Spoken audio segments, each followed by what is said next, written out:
Welcome back, everybody, to another episode of Ask the Skinny Guy Savior. I'm Vince Delmonte. It's awesome to be here with you again. I want to thank you for coming back. If this is your first time, thank you for joining us. I promise to provide some helpful information based on the questions that were asked to me. They were submitted on my Facebook fan page at vincedelmontefanpage.com.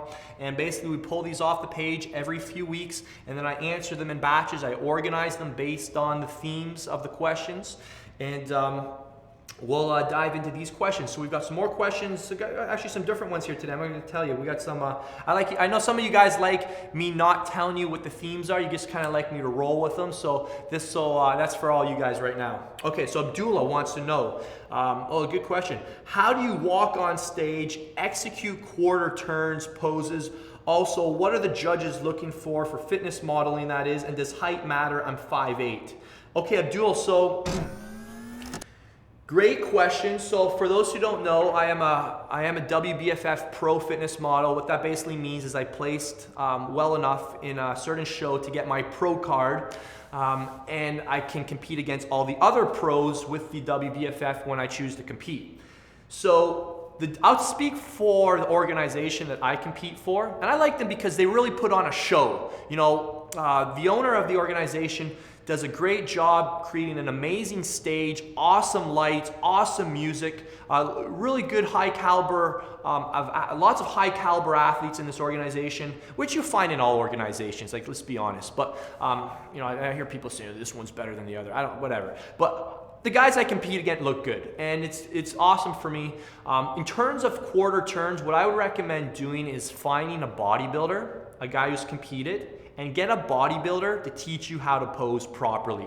Posing, I practice for 6 weeks for 30 minutes a day, and if you guys saw me on stage, some of you probably think, man, did this guy practice at all? Posing is hard, and especially doing it in the fitness model shows. For those who don't know, the fitness model category, all it is an ab show. The best abs win, and I'm gonna be honest with you guys, the best looking guy and the guy with the best abs wins. You'll never see, and again, I hate to say this, but anybody who's ever been to these fitness shows knows what I'm talking about. Ugly guys don't win. And again, that sounds really mean, but they're looking for models. And I know I'm not the best looking guy. Maybe that's why I haven't placed that well. Maybe I need to get a nose job and then I'll place better in the fitness model shows. It doesn't matter how good my abs look. But you know what I'm saying? So the fitness model shows, keep in mind they're looking for good looking people. And good looking people, again, it is what it is. I'm just telling you. I'm not condoning it. I'm just saying it is what it is. So know what you're getting into. Make sure you're absolutely shredded. The thing with the fitness model shows that you have to be able to walk on stage like you're the coolest cat in the bar. Like you just got it going on. Like you are so confident. You're not cocky, but you are just so confident, and you're having a good time. The guys that place well in these fitness model shows, especially the WBFF, have a good time on stage. Like I remember my good buddy Obi Obadike, he was telling me, before he won the world championships, I think twice. And he said, Vince, I said, what did you do? Like, man, like you're ripped and everything, but like, how did you win? He said, I had a better time than everybody else on stage. And he did. He was smiling, he was laughing, he was having a great time on stage, and the judges noticed that. So don't think that those things don't go into it. Fitness modeling is different than bodybuilding. Bodybuilding, you could be the ugliest guy on stage and win because it's a bodybuilding show. They're judging your physique. They're not judging your face. They're not judging your stage presence. They're not judging, how you entertain the crowd, So fitness modeling, kind of steers a lot of people like, I'm not into that. I don't want to do that. Bodybuilding is more like just hardcore, pack on as much mass as you can. You can be, doesn't matter what you look like, you can win the show. Fitness modeling, you got to be a little more, watch the fitness models. You'll see what I mean.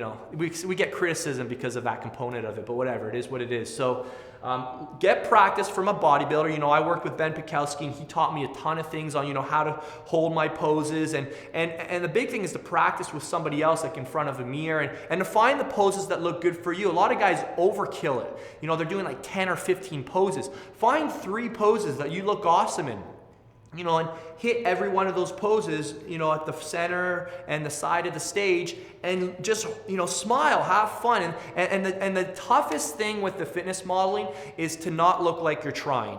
That's it. You have to walk on stage. Your muscles have to be tense. You have to be shredded. Your abs have to be popping, but it has to look like you're not even trying. You're just like, You're just, I'll be honest, there's a couple guys, I'll plug a couple guys who I think could do really well at this. Ryan John Baptista from the UK, if you watch any of his videos, guy's amazing. I mean, I watch this guy on stage, I'm like, frick, I gotta follow this guy. Rob Riches, another guy, he's really smooth. If you watch him on stage, you can tell he's done this before. He's just very good at what he does. He takes control of the stage. Even my good friend Amber the Hammer from Toronto, super young guy. If you ever come out to those WBFF shows, the guy just rocks the stage. Like he's cool, man. He knows how. He's not awkward. He's not walking like You can tell these guys are polished. They've practiced, they're relaxed, their physiques look amazing. So if you're looking to get into the WBFF, the fitness model stuff, I can't speak for the men's physique stuff and the other categories because I've never done them, and I know they have different protocols and expectations. But if you watch, if you're part of Live Large TV, I've actually posted the entire World Championships on video. You can watch the whole show, the pre-judging, the finals, and you can see how these top 20 guys come out on stage, and you'll learn a lot just from watching. So, and a lot of these videos are on YouTube as well, so you can look around and probably find a lot of these championship videos. So I hope that helps with your goal of competing. That was way longer than a minute. This next question goes to Dave.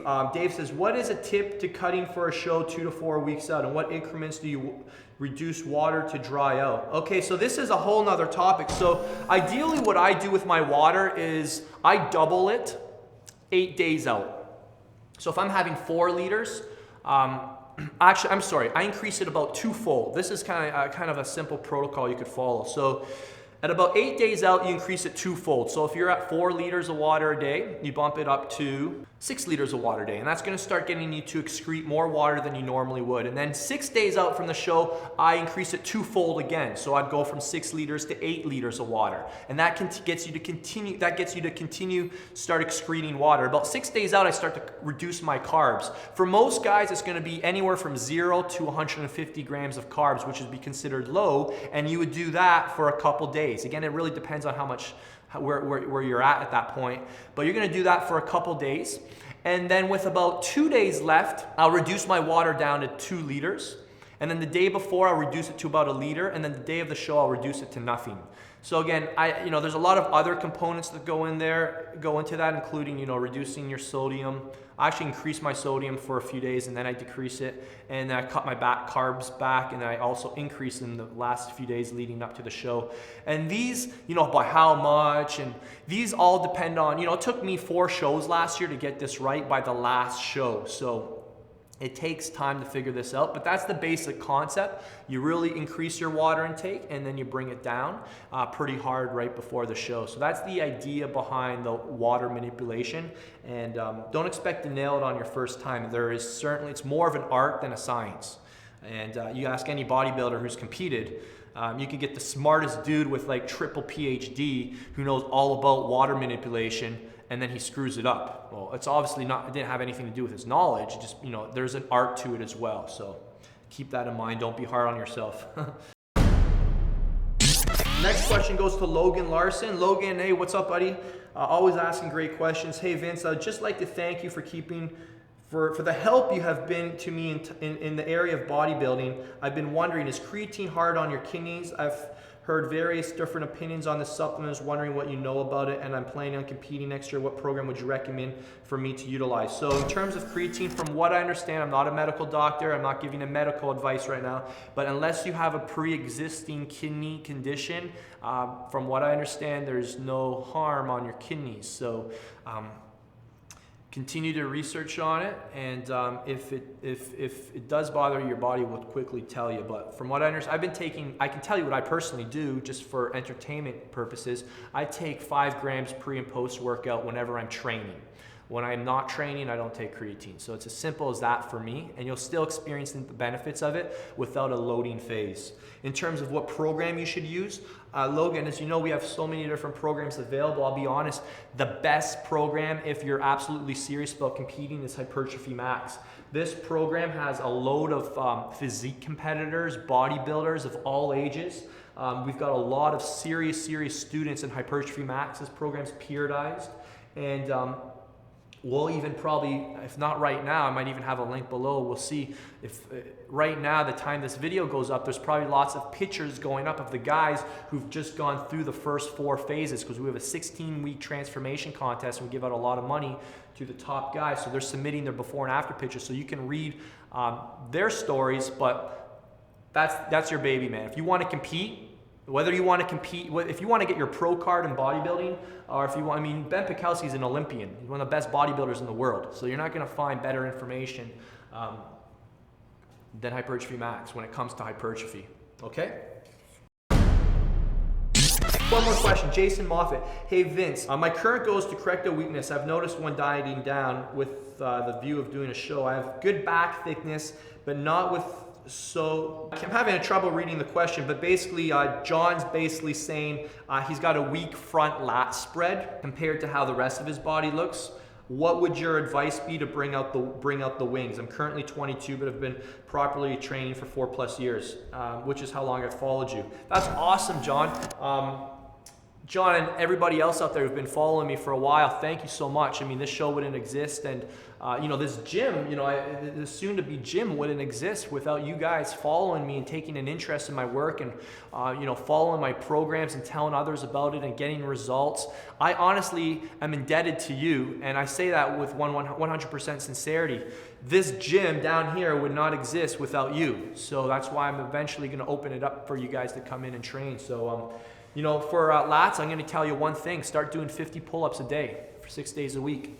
As soon as you wake up or when you get to the gym, 50 pull-ups a day. Do different variations, but don't think about the reps. Think about how well you control them. Your eccentric component should be slower than the concentric, so 4 seconds to lower, and use all different ranges. Focus on a wide grip, neutral grip, underhand grip, on alternating grip. And as you're pulling up, don't just think about pulling out, think about shoving out to create another line of tension into the lats. So when you're doing your pull-ups, also make sure there's no sway from front to back, okay? Keep your elbows flared out. Focus on pulling those elbows down to the floor. Initiate from your lats. Don't pull with your arms. So really, that's how I brought my lats out. Recommend you doing 50 a day, 6 days a week. Don't think about it. Don't ask if that's overtraining. Just do it, and I guarantee you'll have the best lats on stage. You guys are asking better questions every week, which is a testament to you guys. It means you guys are learning, absorbing, applying, and now you're, you know, thinking about, okay, now what's next? You're taking it to the next level. So you guys are doing really well. I'm happy to continue doing this show as long as you guys keep taking action on the advice. So you have something to show for it, right? All right, guys, we'll see you guys again. I'm going to post some links for you below to check out some great resources for you. Be sure to hit that description box, because every episode I always provide something for you to do next. So maybe it's a free report or a program you could pay for, or it might be an article I've posted or some other of my YouTube videos. It's always something different, but you know, I always like to give you additional resources for you to continue your learning on your own, okay? So thanks again, and we'll see you soon.